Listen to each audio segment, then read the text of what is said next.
what is a producer?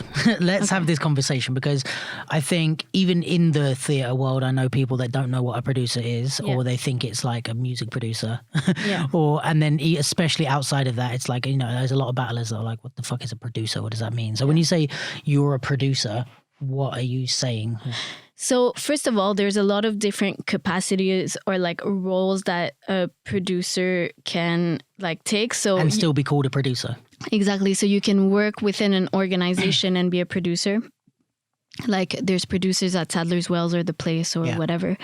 And then you can be a producer, like you produce events. So you organize and put on events. And then you can be a producer, like working with artists in theater or as a freelancer. So would you say a producer is somewhat of an umbrella term? Yeah, I would say. And depending on like the specific artist or the specific context, like the exact job definition might shift where, you know, maybe maybe one person will be more focused towards a certain aspect of the job and less of the other. But once I explain my perspective, I think it'll make more sense. Like I see the producer as like, you know, Elastigirl from The Incredibles, like she, like the elastic lady. Is that her name? What's her name? I think so. No, it's not. Anyways, Elastigirl. Is it? Whatever. The elastic person. It's like you're holding all the parts together and you're the link. Right. Like you're the link between all these different moving parts that need different things and that are demanding and like need communication, need organization, need all of that. Yeah. So, you know, in that sense, like there is an aspect that's very much about like logistics and coordination and like communication and making sure everybody knows, you know, what's going on and what's the next step and all of that. But I think there can be also an element of like strategy of like, right, what are we doing next? What should we be pursuing? Like looking to the future and saying, I think this makes sense for us, or, you know, in terms of what we want to do, and then putting whatever needs to be put in place to make that next step happen. Right. And would you say that, because for me, my question was always like, so what if there's like an event, which is to me like an event organizer or like an artist support, admin support kind of, but like, what if I'm an event organizer and I apply for a position that says producer, but it's actually like supporting a theatre company through that? And it's like, yeah, but I've only put on events. But would you say that the reason there's not different titles is because there's so much transferable skills that it's like, if you can produce an event, you can produce this. It's just that set of skills can be applied in lots of different places. Yeah. And it's like, you know, for me, the thing is, it's like, okay, let's say you're producing an event. You have to think about, okay, what is the flow of the event like? Like, who's the DJ? What's the artistic vision? What's the mission? How does it all fit together? Like, and then you have to coordinate and like make sure everyone's on the same page so that the event feels like coherent and like altogether. So in that sense, like a lot of the skills and a lot of what you need is going to be transferable to like, okay, let's say the theater. But then what might be missing is like knowledge. Subject knowledge. Yeah, knowledge of how the theater world works and like, you know, what is the trajectory for a specific artist and whatever. So in that sense, also you'll see people who are more called like creative producers where perhaps like that person is more involved with the artist in like the artistic, you know, direction and the artistic like decisions that are made in choosing collaborators and establishing like what's next for the artist, like, you know, seeking those opportunities, but also suggesting directions. So I think that, you know, for me, and there might be people that like see things differently, but for me, that's a little bit more like the creative producer role, rather than like some of them might lean a lot more towards like the organizational and practical and like, okay, like you don't have any say in the creative, but you just kind of like get everything else done. Do the contract, make sure everyone is contracted, make sure everyone has their schedule, make sure all of that, which is like more on the coordinating side of the role. But I think like producer is all encompassing of that, but then it just depends on like who else is involved, and you know the makeup of that changes depending on the context and the person. And so because I've only so far really heard like of dancers working with a producer when they're doing like theatre shows or like maybe events as well. So like some bigger events will have a dedicated producer and their job is to be the Elastigirl. It is Elastigirl. I looked it up. So I apologize. I think I was the one that said it was Elastigirl. You said it was wrong. There's no way to prove it. Here we go with the lies. There's no way to prove it. It's not recorded. No. So yeah, events or like dance theatre companies, like when they have kind of like shows going on and they need someone to do that. But do you feel like there's any other places where dancers could be using a producer and they're not? Like, would a battle crew ever need a producer, or like would an individual solo, like a commercial dancer who's on an agency, do they need, or is that more like an agent, or do you know what I mean? Where does that producer fit in, and where could they be more used, I guess? I guess it depends, like, you know, because, and this is the distinction between the role where it's like, for me, a producer is like you said, is holding a lot of different moving parts. Yeah. So if you want, you know, if you're an individual dancer, like, do you want somebody to like help create your next step and like help like navigate a bunch of different things in your career, or you want somebody to manage you, to like answer your emails and like make sure you have your schedule and like... And that's more of a manager or a personal assistant. Yeah, exactly. Right. So, you know, personally, it's like, I don't find that as interesting. Yeah.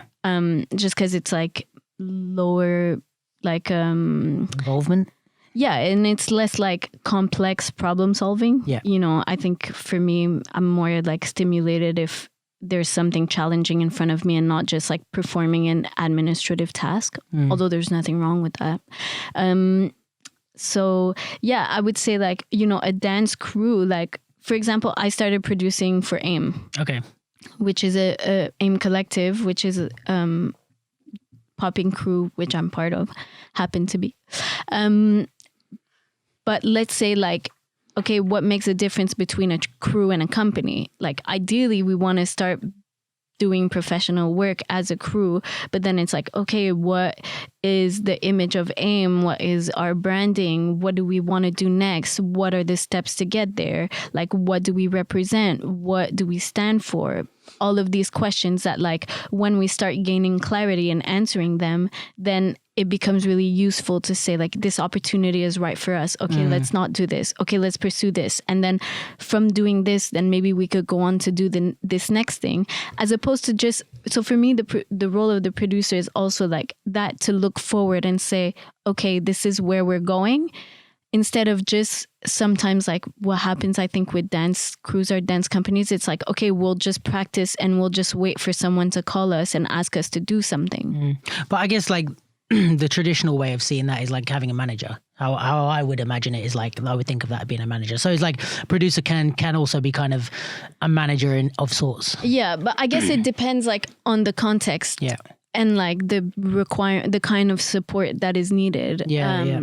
But yeah, it does have like a managerial, like a big managerial aspect. You're managing the relationships between all of those people. So even in the theater, let's say, like, you have a lighting designer, a composer, the artist, blah, blah, blah. And it's like, you're the one who's like making sure everyone gets what they need and what they want and what they need in order to like deliver the best work that they can deliver. Yeah. So part of the role is also like to manage all those relationships and the like human part of these things. So there is management in it. Yeah. And the other thing, I guess, which a lot of people would be confused about or would want to ask is like, because I guess like, say you want to start a theatre piece, or you want to start a piece, or you want to do a solo or whatever. And it's like, at what point do I make enough money to be able to hire a producer? And like, how does that get to that point? Because I guess you would need a producer to get to that level where you're making money. But then if you don't make the money, how do you hire a producer? What would you say about that? Well, I think there's a lot of people who are interested in producing and aren't too like sure how to start or how to go about it. And there's a lot of artists who like want producers but aren't too sure and like about how to go about it or how that happens. But the thing is like, you know, and this is a really important part that is often like underrated, I think, is like the idea of building a team, you know? So it's like in a producer, like, what are you looking for as an artist? Are you looking for someone who's just gonna like write your application for you and do the tasks that are difficult that you don't know how to do, but you just don't really want to do them, so you want to get somebody else to do them, Yeah. or you want somebody to like build with you and be part of your strategy and input into like your, you know, the direction of your company or all of that. Because artists in general, like, you know, tend to be very protective of their work, of their company, of their project, of their idea. And it's like, don't touch it. Like, you know, like it's my idea and I don't know what it is yet. And like, it's a vulnerable place and I for sure understand it. But at the same time, like being a producer coming into that is like, well, if there's nowhere where I fit and I have room to like contribute apart from you telling me to do like write an application, then I'm just your PA. Exactly. So then it's like you're looking for an admin person and then go look for an admin person. Yeah, like an assistant, someone who you can literally, they're there to just collect the paycheck and do what they're told, not someone who, because I guess that could be a way of like, I guess with like AIM or whatever, it's like, it's not like Sean came to you and was like, hey, here's your salary. Do you want to be our producer? It's like you joined as a popper, you believed in the mission and the direction of the company, and you happen to have skills. So then you kind of naturally move towards that position and you know, you're like, well, if you're going to this meeting, let me come because I can help or whatever, blah, blah, blah. And then it became like, right, now after all, you weren't, that wasn't the first day in AIM. You were like, I'm the producer now. Yeah. Look at me. Like I am the captain. But you were like, you know, after a while you were like, got so involved in the direction of AIM that it made sense for you to like help. And also Sean felt comfortable, I guess, with, you know, I'm speaking from a bit of behind the scenes knowledge, but I guess Sean felt comfortable to let you help push the direction because he believed that you believed in him, you know what I mean? And weren't trying to take it in another direction or do something different. Yeah, and it was really like a reciprocal, like, we will have like reciprocal exchanges about like, what do you think we should do next? I think we should do this. What about that? What about this? And then having conversations and just being like, okay, right, how do we make this happen? Okay, we need to pick one thing. There's like too many ideas now. We need to focus on one thing. And I think like, in a sense, having a producer and is so helpful because we have all these ideas like, you know, like brewing in our heads, and then just having someone to bounce it off and to say, no, this idea would not work, or this idea is good, but we're not ready. Yeah. Like we're not there yet. So in a sense, you know, for people who say like, oh, I kind of want a producer, but I don't have the money yet. It's like, there's a producer that doesn't have the experience yet to be able to charge you. Yeah. You know, like, but you have to kind of make the effort to like try to build a connection with this person and to make sure that you get what you need, but also they have room to get something out of this experience to be able to like transfer that into skills and to, you know, hopefully be able to like charge other people and like get paid through the work that you're both going to generate together. So I guess it's like, you know, a lot of rappers talk about like making their friends their manager and like kind of taking them with them, and I think is that similar idea, like when maybe as a rapper you maybe it's more, I don't know, I'm not a fucking rapper, but like as a rapper maybe it's more accepted that you need a manager. Like almost every artist is like, yeah, I need a manager. Like you might not need a label at this point, you know, there's a whole conversation around that, but most people I guess are like, yeah, you need a manager. So I guess a lot of artists, musicians let's say, can't afford a manager, so they would be like, oh, I've got a friend who's like sick with organization and emails, like let me put them on. Neither of us are getting paid right now, but the point being is that when I blow up or whatever and they help me blow up, we're gonna like split the money, it's or like, you know, you get your 10% or whatever it is. None of us are paid, but we're both doing this trying to get paid. Yeah, exactly. And it's not like you help me so that when I get paid I can hire a real manager.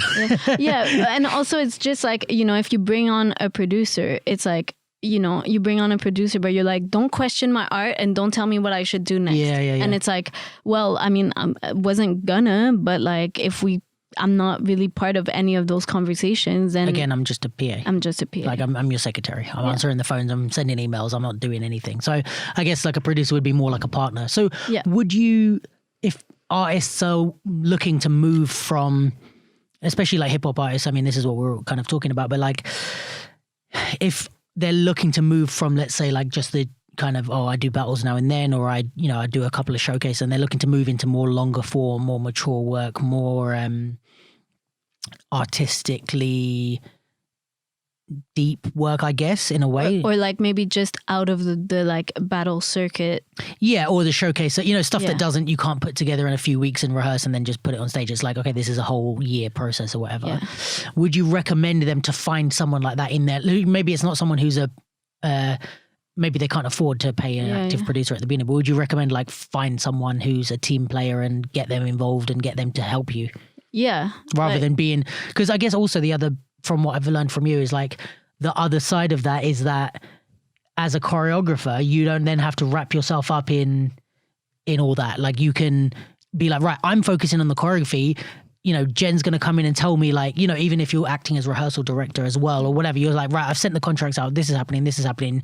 Go work on your idea. And like, it frees you up as well a bit. Yeah. I mean, this is the whole idea, is that you like split, you like split some of the mental load of everything that needs to be done, but you both know like that you're working towards the same thing and the roles are clear. So yeah, I would say like start, if you're an artist and this is your position that you kind of want to start dabbling into that, like just even start talking to people who are more experienced producers and ask them what I should do next. What work can I do? Do you know people who are interested in being producers that I should meet? Like, just to kind of even put the word out there and put feelers, start meeting people, and eventually maybe you'll form a connection with someone that you're like, oh yeah, I feel like we have a good work dynamic and we're on the same wavelength, we have a similar working style, like, and a lot of people say like in terms of an artist working for a producer that it's like a marriage. It's hard to find the right person.